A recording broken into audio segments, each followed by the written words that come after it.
Who's your emergency contact? Who should we notify in the case of death? Welcome to the USP, where I spent the last 2+ decades of my life. I'm in bloody Beaumont. You know, in bloody Beaumont, there's a lot of things that go on in bloody Beaumont. You know, and how you determine your time, how you do your time, all depends and determines on how you carry yourself. You know, I always try to tell people that acting is a hard job. People get paid millions of dollars to play a role, to play a character. But when they're shooting these movies, they're not shooting it all the way through because they can't stay in character. When they falter, they got to cut and retake and whatnot. Well, in the penitentiary, there's no retake. Once somebody finds out who you are, that's a wrap for you. If it's somebody that they don't feel that's deserving of respect. You know, when I first got to Beaumont, I met a Vietnamese dude. His name is Cutthroat. And he had Cutthroat tattooed on his neck. He had all the lingo. He's from New Orleans, Louisiana. So he's out, you know, so he spoke like those blacks that come out of Louisiana, because he's a product of his environment. So he's always like, "What's up, round? What's up, round?" All the slang. He even had the accent. Just imagine a Vietnamese guy with a Vietnamese and a Louisiana accent. You know, it was comical. But the way he carried himself, he presented himself like he was gangster. I mean, his handle, his nickname is Cutthroat. You know, when we first got there, my cellie Hugh, he's a Chinese kid from Flying Dragon out of New York. When we got there, after few weeks, we got our property and he had tobacco. So we rolled up the tobacco and we're trying to let the homies over there hustle. So we rolled them up. You know, I took a liking to Cutthroat. So I rolled it, you know, so I gave him a bundle to go sell. Well, he comes back after a few days and tells me, "Hey, nobody wants these. They're too small." Well, I know, you know, at this time in 2006, they're not selling tobacco throughout the penitentiary. Only a few prisoners are still selling them, but they were weeding them off. They had like a cut date. I don't know exactly when that cut date was, but Pollock was still selling tobacco. So people that came out of Pollock getting shipped to other penitentiary, they were smuggling their property, you know, because tobacco is a lot of money in the penitentiary. You can take a Taylor cigarettes, a whole cigarettes, break it down to 7 pieces and sell each of those 7 pieces for $5. So you're making $35 off of freaking cigarettes. So you can see that it's worth more than gold. So anyway, when he brings the bundle back and tells me, "Yeah, these dudes don't want it. They're kind of short." I rolled them up myself. I know this is not short, but I don't say anything. Now, in the penitentiary, I don't care who you are, what you are. There's only 2 kinds of people. Either you're a predator or you're a prey. If you're not sure which one you are, then you're not a predator. Because a lion knows that he's a lion. Now, I just got there. I've only been there a few weeks. I don't want to see the person that's do Cutthroat as this piece of shit scumbag. Not yet. Because, well, one, I know what I did. But then again, maybe what I thought was big as far as rolling a cigarette isn't what the population thinks as a good cigarette either. But I know that it wasn't the same size that it was when I gave it to him when it was returned to me. So anyway, I just put it in my mind, put a checklist on it, and now I look at this dude a little different. But it's nothing for me to mention and make an issue about, because now it's a matter of my word against his. Well, through the course of our time, a few months later, I had got into an incident and I beat up this Cambodian dude. It was kind of a misunderstanding, but not really. I'll get to that story in another episode on why I ended up beating this Cambodian dude up. So I go to the SHU, for this incident for a few weeks. In Beaumont, they don't leave you in the SHU that long because the SHU is overcrowded. Every day somebody's going to the SHU because every single day, and I mean, when I say every single day, it's at least 4 or 5 times a week that somebody's getting butchered or something. It was that crazy. So I go to the SHU, but I wasn't in there for a fight. So they hurry up and kick me out two weeks later. Now, before I went to the SHU, like at this time in Beaumont, the hustle was slim.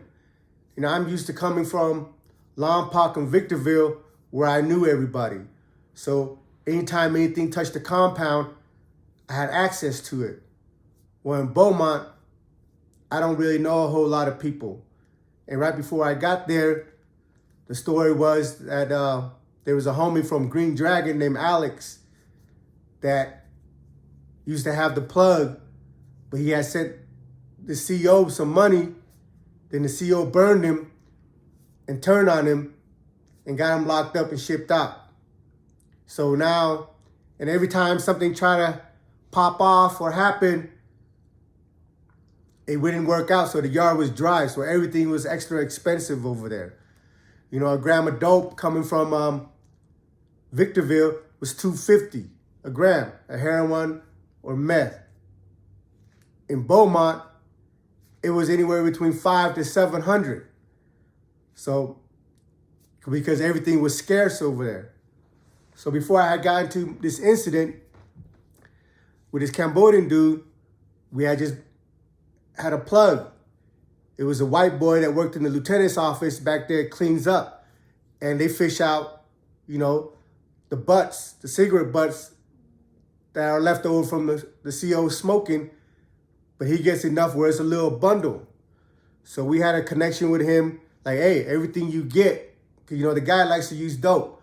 So, and when he gets it, he don't want to be running around trying to sell the tobacco, for, a piece at a time. He just wants to be able to drop it off and get a lump sum.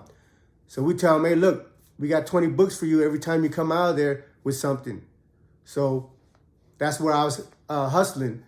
Every time he come back from the lieutenant's office, I buy the bundle from him. And then we break it down and hustle it. So when I come out the SHU, we're out in the yard. It's about 8 o'clock. Recall's at 8:30. And it's getting dark because it's like almost winter time. So I tell him, so me and Bullet, I mentioned before, his name is Them Chatavong,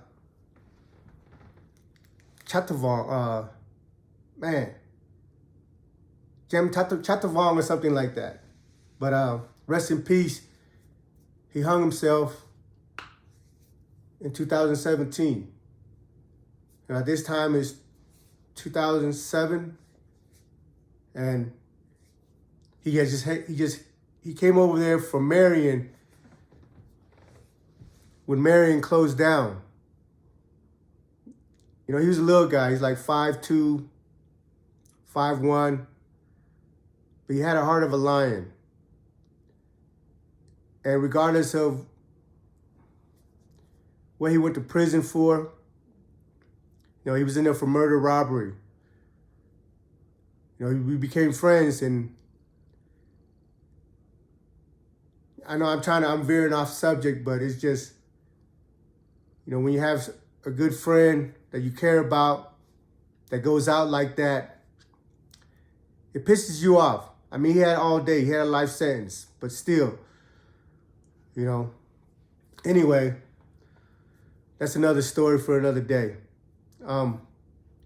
So he tells me, hey, I say, what's up with our issues? He said, oh man, Cutthroat stepped on our toe. I said, what do you mean he stepped on our toe? Well, the white boy had got in debt with Cutthroat. Well, no, not in debt, but Cutthroat went and loaned him some books. But he told him, hey, Cutthroat gave him like 20 books. Because, Cutthroat ran a store upstairs in CB. So when he gave him the dude the books, the dude felt obligated that when he got the tobacco to give it to Cutthroat. Now, Cutthroat already knew that this was our lick.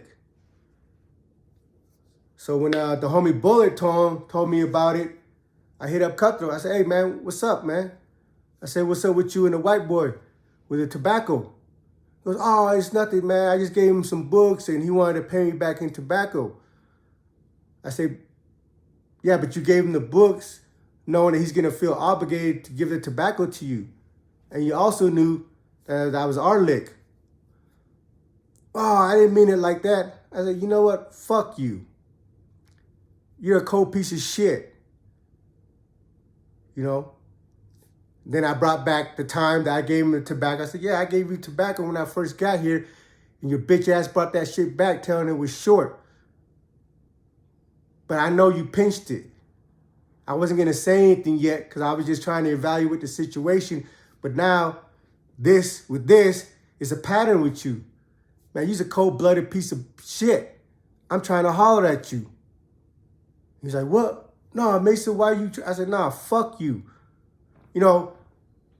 There's certain words that come out of your mouth that you can't take back. So when you say these words, you got to be able to stand on it. So I made sure that there was no way that we can ever resolve this issue through words. I call him a bitch, a hoe, a lame, everything. I made sure that I disrespected him in front of all his homeboys to make sure he can never save face unless he hollered at me. So it's about 8:20, almost time for recall. So Tran, he's a BTK. And that's another story for him. He's Vietnamese. There's like 4 or 5 Vietnamese dudes. And it's just, I'm the only Cambodian. Bullet and B is Laos and Hugh. Our clique, even though we're all Asian, we all still get split up amongst who we function with. So I tell him, man, I'm trying to see you. We can go in the back room right now, in the cardio room, and we can do it however you want.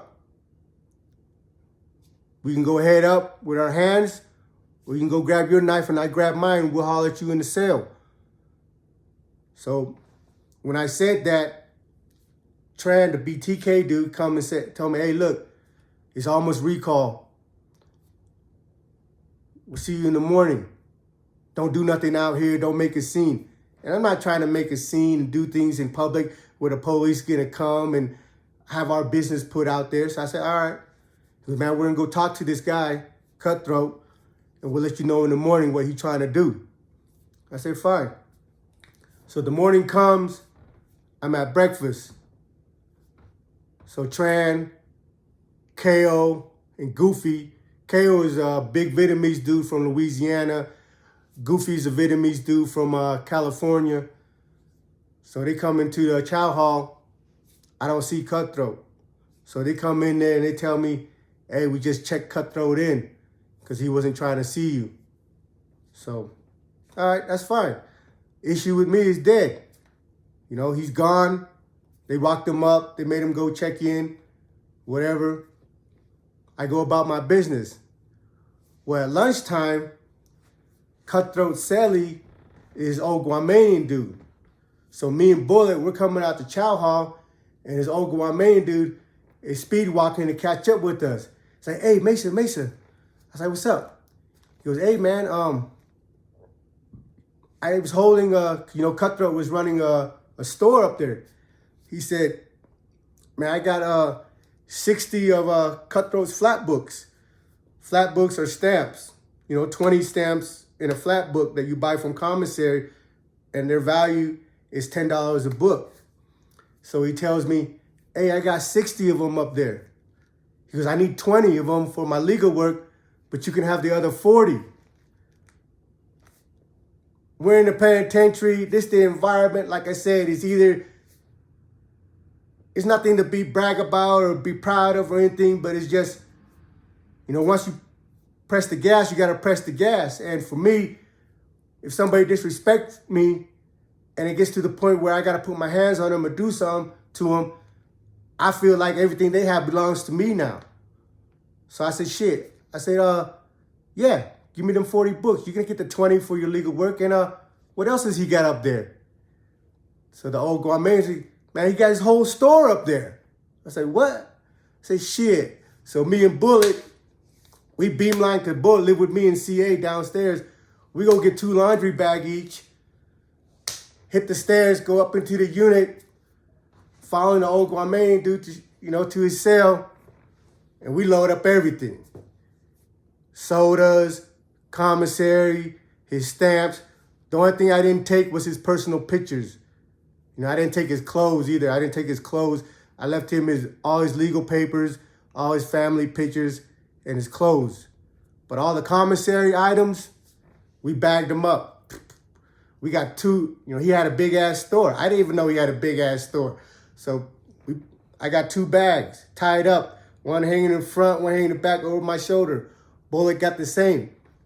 And when we walked out the room, the whole unit was silent. Because, Cutthroat has some friends in there that are from Louisiana and whatnot. And they're all looking at me. And later on, what was told to me by my homeboy Rudy from Texas MA, he lived in that block. A couple of black dudes that were friends with Cutthroat had some issues about seeing me and Bullet walking out of that room with all the commissary, and I said something. But Rudy stepped up and he told him, hey man, that's none of your guys' business. That's between the Asians. And Rudy, being in Texas, being a member of Texas MA, he had a lot of clout. And I wasn't told this till years later because, we're not the type of person, he's not the type of person to say, hey man, I looked out for you or I stopped these dudes. It's just what we do for each other, But later on in the year when we were relaying the story, he had mentioned to me that a couple of black dudes in there had some issues about me coming out of that room with laundry bags full of commissary. But he had he had made it clear that, hey, that ain't got nothing to do with you guys. And on top of it, that's my friend. So I've never heard nothing about it.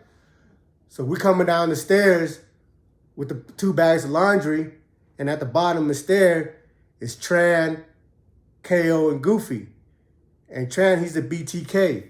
If anybody knows anything about the Vietnamese, all the Vietnamese look at the BTK, Born to Kill out of New York, like it's their big homies and stuff. But there's no disrespect to them. I'm just saying they're not my big homie. I don't have no big homie. I've been in the penitentiary by myself, and I do whatever the fuck I want to do. But at the same time, I always try to conduct myself with respect and be courteous to everybody around me.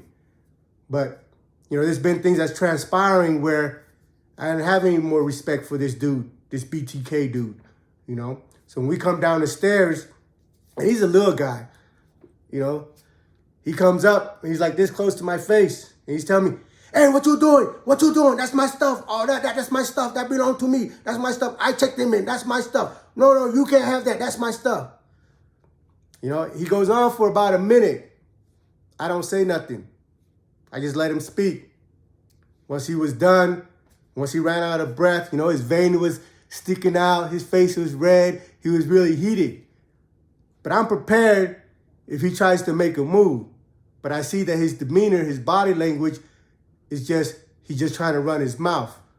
So once he's done speaking, I turned my back on him and I spoke to KO because he's like their security, big dude, big Vietnamese dude. I tell KO, I say, hey, this situation here, it's a wrap. I don't want to hear nothing else about it. And walked away. And when me and Bullet took the stuff into our unit, and we had ourselves a party. Welcome to the USP. See you guys next time.